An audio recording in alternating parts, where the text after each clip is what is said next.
Here we're going to look at the topic of compound interest. This is driven by a formula, and that formula does have a lot of parts, but we're going to look at every one of those parts one at a time, make sure they make sense before we move on to using that formula to answer questions. Okay, there's our formula for compound interest. A equals P times 1 plus R over N raised to the NT. A lot of these terms you're already familiar with from working with simple interest, but let's go ahead and step through them anyway. This capital A over here on the left, that is going to represent our future value, which is the principal that we started with plus the interest that gets added on. So it's a little different than the formula for simple interest that just gave us the interest. Here, this formula gives us a future value, which is the principal and interest together. Kind of lets you know for sure that that P then is going to represent principal, just like it did in the formula for central interest.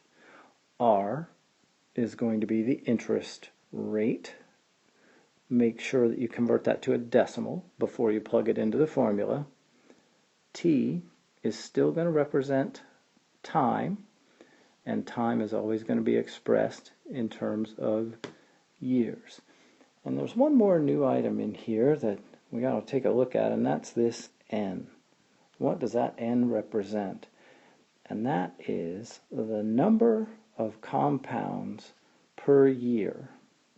That is, how many times does the interest get compounded in a year? So the number of compounds per year. And there are some key values that we're going to use for N. If our interest is compounded annually, then that means it's going to be compounded one time for a year, so N is going to equal 1. If our interest is compounded quarterly, then that means it's going to be compounded 4 times per year, and N is going to equal 4.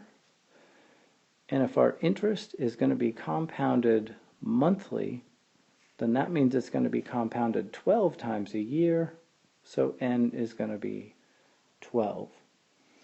Those 3 values for N are the ones we're definitely going to use most often, so make sure you're comfortable with those. Now let's look at an example. Find the future value if $400 is invested at 3% compounded quarterly for 7 years. One of the things that often comes up is, how am I supposed to know if I'm going to use the simple interest formula or the compound interest formula? Well, the good news is the problem will tell you. We are told that this is invested at 3% compounded quarterly. So that's telling us right there that we need to use the formula for compound interest. And let's take a look at that just as a reminder. I have A equals P times 1 plus R over N raised to the NT. So what we need to do is figure out the values that are going to go in for each of those variables, plug them all in the right spots, and be real careful with our calculations. So let's start doing that. Future value is what I'm looking for. So I don't know what A is, so that's just going to stay A. Principal is how much I started with, how much I invested. Well, that was $400. 1 plus R, that's the interest rate. Remember, make sure you convert that to a decimal over N. That's that new thing. Okay, it's compounded quarterly, so that's 4 times a year, so N's going to be 4, and that's going to be a 4 in both spots.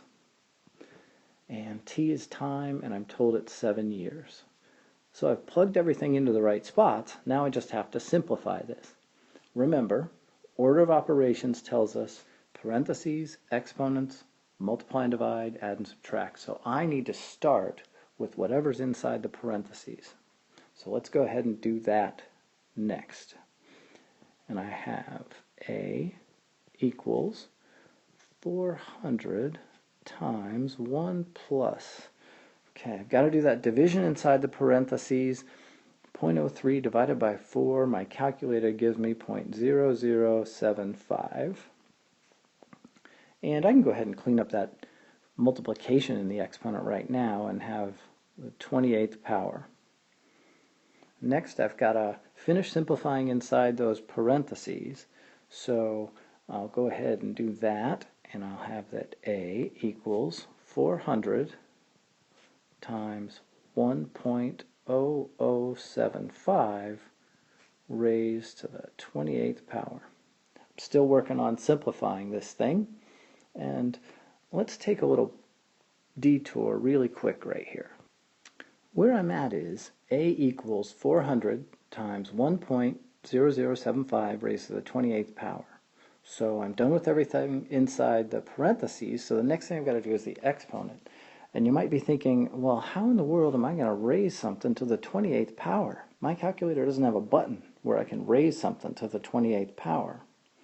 Well, that's okay. If you look on your calculator, you might see a button with a symbol like that, that's called a caret, or you might see one that has a button that has y raised to the x power, or it could be x raised to the y power. We can use that button to raise any number to any power. So what we're going to do here is we're going to type in 1.0075. We are going to hit that y to the x button, which allows me to raise any number to any power. I want to raise this to the 28th power, and then I'll hit my equals key, and I've taken 1.0075 and I've raised it to the 28th power. And when I do that, what I get out is a really, really long decimal. On my calculator, it's 1.232711748. Your calculator might hold a little more decimals than that, or it might hold a couple less. We're not going to round that off. We're going to keep all those decimals. So I'm going to write down what I've got here, which is A equals 400 times the result of when I raised 1.0075 to the 28th power, which was 1.232711748. And the reason I'm keeping all those decimals is I want my answer to be as accurate as possible. So I'm not going to do any rounding until I get to the very end. On the bright side, I've got this 1.232711748 just kind of sitting there on my calculator. As long as I just leave it there, my next step is to multiply by 400. So I can just hit times 400 on my calculator, and I can see that A is going to be 493.084699. Again, keeping all my decimals. Now I've made it to the very end. This is the place where I'm going to round. And I want to round to the nearest cent, which is to the nearest hundredth place. And I look one space to the right and I have a 4, so I'm going to round down. So my answer here, find the future value under those conditions, and that will be $493.08. Make sure you plug the correct numbers in for the correct variables, and then just be very careful with your calculations.